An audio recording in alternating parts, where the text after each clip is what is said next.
இன்னைக்கு நம்ம வாழ்க்கையில நம்ம செய்யற மிகப்பெரிய தப்பு என்ன தெரியுமா? இந்த உலகத்தோட கண்ணுல நம்மால ரொம்ப நல்லவன்னு பேர் எடுக்க ஆசைப்படுறதுதான். எல்லோருக்கும் நல்லது செஞ்சுட்டே இருந்தா நமக்கு எல்லாம் நல்லபடியா நடக்கும்னு நாம நினைக்கிறது தான். ஆனா இந்த உலகத்தோட கசப்பான உண்மை என்ன தெரியுமா? நீ எந்த அளவுக்கு எல்லாத்துக்கும் வளைஞ்சு கொடுத்து வாழ்றியோ அந்த அளவுக்கு இந்த உலகம் உன்னை ரொம்ப சாதாரணமா நினைச்சு மிதிச்சு போயிட்டே இருக்கும். எல்லாரையும் சந்தோஷமா வச்சிருக்கணும்னு நீ நினைக்கிற அந்த எண்ணம் நல்ல எண்ணம் தான். உன்னோட தனித்தன்மையை நீ இழக்கிறதுக்கான ஆரம்ப புள்ளின்னு உனக்கு தெரியாது. இதை கேட்கும் போது உனக்கு கொஞ்சம் அதிர்ச்சியா கூட இருக்கும். அப்ப நீ இந்த தப்பான மனுஷனா கெட்டவனா வாழ சொல்றியா அப்படின்னு கேட்க தோணும். நான் கண்டிப்பா அப்படி சொல்ல வரல. உன்னை மற்றவங்களால ஏமாத்துறவனா மாற சொல்லல. ஆனா யாருக்கிட்டையும் ஏமாளியா நின்னுடாத அப்படின்னு தான் நான் சொல்றேன். இந்த உலகத்துல நீ போலியா வாங்குற நற்பெயருக்கு தான் வாழ வேண்டிய அவசியமே இல்லை. நீ உண்மையானவனா நேர்மையானவனா வாழ்ந்தா மட்டும் போதும். வளைஞ்சு கொடுக்கறது தான் ஆபத்து. இப்ப பாருங்களேன், கர்ணன் ஏன் இந்த உலகம் நல்லவங்களை எப்படி நடத்துதுன்னு எப்பவாச்சும் யோசிச்சு பார்த்துருக்கீங்களா? ஏன்னா நல்லவன் அப்படின்றவன் எல்லாத்துக்கும் சம்மதிக்கிறவனா இருக்கான்னு ஒரு சமூகம் ஒரு தப்பான கணக்கு போட்டு வச்சிருக்கு. நீ வளைஞ்சு கொடுக்க கொடுக்க உன்னோட முதுகை ஏணிப்படியா மாத்தி எல்லாரும் ஏறி போயிட்டே இருப்பாங்க.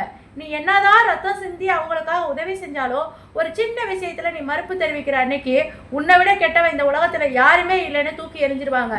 அதனாலதான் சொல்றேன், மற்றவங்க கண்ணுல நல்லவனா தெரியறதுக்காக உன்னோட சுய எண்ணத்தை நீ தொலைச்சிடாத, உன்னுடைய சுய மரியாதையை அழிச்சிடாத. மகாபாரதத்துல கர்ணனை எல்லாருமே ஒரு கொடையாளி அப்படின்னு சொல்லுவாங்க. அவனை மாதிரி ஒரு நல்லவனை நீ பார்க்கவே முடியாது. வந்தவங்களுக்கெல்லாம் வாரி வாரி வழங்குவான். தான் உயிரை காக்கிற கவச குண்டலத்தை கேட்டப்ப கூட புன்னகையோட அறுத்து கொடுத்தவன் தான் இந்த கர்ணன். ஆனா கடைசியில அவனோட முடிவு என்னாச்சுன்னு தெரியுமா? போர்க்களத்துல தேரோட சக்கரம் மண்ணில் புதைஞ்சி அவன் உதவி தேடி நின்னப்ப அவனோட அந்த நல்லவன் அப்படிங்கிற அந்த பிம்பம் அவனை காப்பாற்றவே இல்லை. ஏன் தெரியுமா? அவன் தனிப்பட்ட முறையில் நல்லவனா இருந்தானே தவிர சரியான தர்மத்தோட பக்கம் துணிஞ்சு நிற்கல. இல்லை என்று சொல்லி பழகு அப்படின்னு கிருஷ்ணர் சொல்லியிருக்காரு. ஏன் நாமும் பல நேரங்களில் இந்த தவறை தான் செய்கிறோம். மற்றவங்க நம்ம குறை சொல்லிடுவாங்களோ அப்படிங்கிற பயத்திலேயே நம்ம சுயமரியாதையை தள்ளி வச்சுட்டு எல்லாத்துக்கும் சரி சரி அப்படின்னு தலையாட்டுறோம்.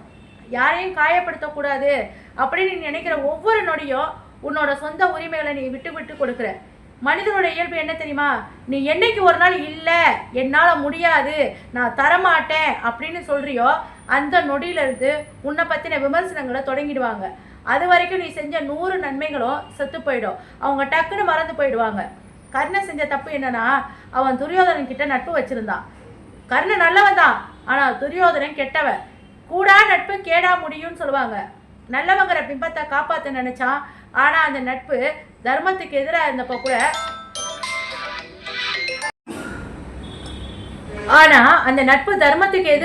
கூட அவன் தட்டி கேட்க தவறிட்டான்.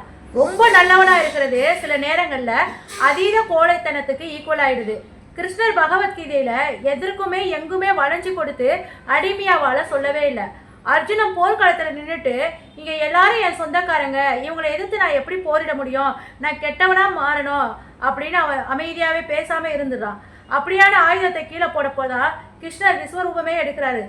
தர்மத்துக்கு எதிராக நிற்கிறவன் யாரா இருந்தாலும் எதிர்த்து நில்லு, அங்கே உன்னோட தனிப்பட்ட நல்லவன் பிம்பம் அங்கே வேலைக்கே ஆகாது அப்படின்னு கிருஷ்ணர் உபதேசம் பண்ணாரு. எல்லைகளை வகுத்துக்கோங்க.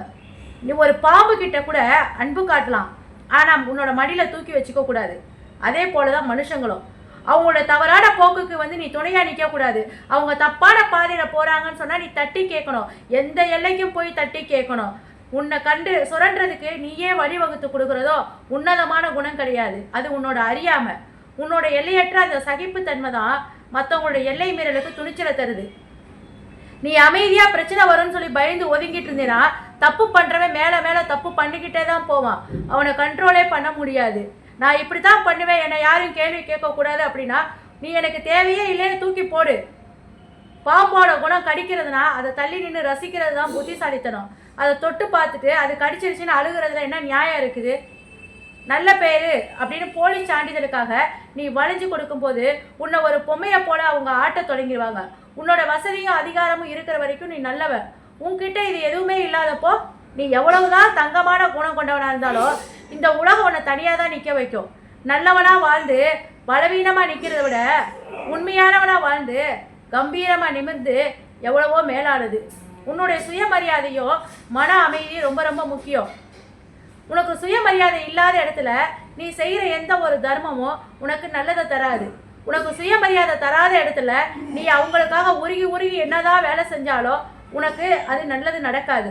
ஒருத்த உன்னை மதிக்கவே இல்லை, ஆனால் அவங்ககிட்ட போய் நீ நன்மையை எதிர்பார்த்து அன்பை எதிர்பார்த்து நிற்கிறவனா, அங்கே நீ நல்லவன் கிடையாது. நீ உன்னோட சுய மதிப்பை இழந்துட்ட. உன்னை நீயே மதிக்க கற்றுக்கிற வரைக்கும் இந்த உலகம் ஒரு நாளும் உன்னை மதிக்காது. உன்னோட மனம் ஒரு கோயில். வரவங்க போகிறவங்க எல்லாம் உன்னை வந்து மிதிச்சுட்டு நீ இப்போ பர்மிஷன் கொடுத்தேன்னா அது கோயிலாக இருக்காது, அது வெறும் சத்திரமாக மாறிடும். உன்னை ஏமாத்துறவங்க மேலே கோவப்படுறதை விட நான் தப்பு செஞ்சேன், நான் அளவுக்கு அதிகமாக வளைஞ்சு கொடுத்துட்டேன் அப்படின்னு உன்னை நீயே மாற்றிக்கோ. அதுதான் உனக்கான உண்மையான பாதுகாப்பு. மனிதனுடைய சுயநலம், தனிமையினுடைய வலிமை. இந்த உலகத்தில் பாசம் அன்புன்ற பேருக்கு பின்னாடி எவ்வளவு பெரிய வியாபாரம் நடக்குது தெரியுமா? நான் உனக்கு இதை செஞ்சேன், நீ எனக்கு என்ன செஞ்ச போற என்ற கணக்கு எல்லா இடத்துலையும் ஓடிட்டே தான் இருக்குது. நீ நல்லவனாக இருக்கிறதுனால மற்றவங்களும் உனக்கு நல்லவங்களாக இருப்பாங்கன்னு நினைக்கிறது, நீ சைவமாக இருக்கிறதுனால புலி உன்னை சாப்பிடாதுன்னு நினைக்கிறதுக்கு சமம். ஒரு சகிப்புத்தன்மைங்கிறது ஒரு நல்ல குணம் தான், ஆனால் அதுக்குன்னு ஒரு எல்லை இருக்குது. சிசுபாலனுடைய 100 தப்புகளை கிருஷ்ணர் பொறுத்துக்கிட்டாரு, ஆனால் 101வது தப்பு நடந்தப்ப அவருடைய சக்கரம் சுழல ஆரம்பிச்சது. அதுதான் தர்மம். வாழ்க்கையில் எந்த ஒரு மனிதன் மீதும் அளவுக்கு அதிகமாக அன்பு வைக்காத. ஒரு தாமரை இலை மேலே இருக்கிற தண்ணி மாதிரி தள்ளியே நில்லு. அது இலை மேலே தான் இருக்கும், ஆனால் இலையில ஒட்டாது. தனிமைங்கிறது சாபம் இல்லை, அது உன்னை நீயே செதுக்கிக்கிறதுக்கான ஒரு வாய்ப்பு. போர்க்களத்தில் அர்ஜுனன் தனியாக நின்னப்பதான் அவனுக்கு பகவத்கீதை அப்படிங்கிற இன்னைக்கு குரல் கேட்குது. தனிமை உன்னை சிந்திக்க வைக்கும், உன்னை ஒரு சாதுரியமான மனிதனாக மாற்றும். முடிவெடுக்கிறது தெளிவாயிரு. கர்மா உன்னை என்ன பண்ணுதுன்னு பாரு. உன்னை ஏமாத்தினவங்கள பழி வாங்கணும் அப்படிங்கிற நேரத்தை வீணாக்காத. கர்மாவோட கணக்கு ரொம்ப பர்ஃபெக்டாக இருக்கும், அது அவங்களுக்கான தண்டனையை சரியான நேரத்தில் கொடுக்கும். நீ செய்ய வேண்டியதான் ஒன்றே ஒன்று தான், வீண்ட இடத்துல இருந்து எழுந்து கம்பீரமாக நின்று உன் வாழ்க்கையில் ஜெயிச்சு காட்டு. உன்னோட வளர்ச்சி தான் அவனுக்கு நீ கொடுக்குற தண்டனை. வாழ்க்கையில் முடிவெடுக்கும் பொழுது உணர்ச்சிக்கு அதிக இடம் கொடுக்காத. பாசம், கோபம், பயம் இதெல்லாம் உன்னை புத்தியை அழிச்சிடும். எதையும் அறிவோட கண்ணோட்டத்தில் பார்க்க கற்றுக்கோ. உன்னோட வாழ்க்கையோட ரிமோட் கண்ட்ரோலை நீயே உன் கையில் வச்சுக்கோ. மற்றவங்க உன்னை நல்லவன்னு சொல்கிறதுனால உன்னுடைய மதிப்பு உயர போகிறதில்ல. நீ கெட்டவன், என்னுடைய முடிக்கு சமம் அப்படின்னு உன்னை தூக்கி போடுறதுனால நீ தாழ்ந்து போக போகிறதும் கிடையாது. உன்னோட சுயமரியாதையை நீ காத்துக்கிட்டு கம்பீரமாக வாழ்கிறது தான் உண்மையான வாழ்க்கை.